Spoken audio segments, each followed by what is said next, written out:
Chapter 18. A Jew-baiter Gets His Deserts. The Tyrannical Squire and His Jew-baiting Overseer. Every year, as soon as Sukkot was over and the cold winter approaching, Chaim Shimon would leave Dobramizel and set out with his wares for the marketplaces of various towns. Here, Jews and non-Jews alike flocked to buy his famous Volikas.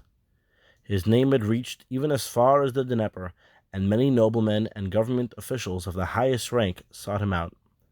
Thus it was that the Paritz Stefan Verbitsky, whose estate was on the banks of the Dnieper, a few miles away from Liadi, sent his overseer, Jan Bednitsky, to Dobramizel to buy a large quantity of volikas from Chaim Shimon. As the Paritz employed no less than 200 workers on his estate, and he wished to supply them all with volikas, the order was no trifling one. The fact that Stefan Verbitsky was a rather capricious nobleman, and his overseer, Jan Bednitsky, a recognized Jew-hater, shows how, despite their sentiments, they were determined to obtain volikas from Chaim Shimon and no one else.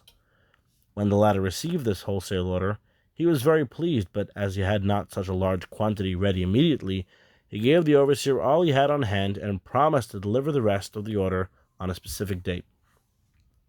When all the details about price, etc., were agreed upon, a contract was drawn up in business-like fashion, with a receipt made out for the money paid. The overseer then returned home to the Paritz, and Rabbi Chaim Shimon got busy making volikas to complete the large order. He engaged more work people on day shifts and night shifts, so that the order should be ready even before the promised date.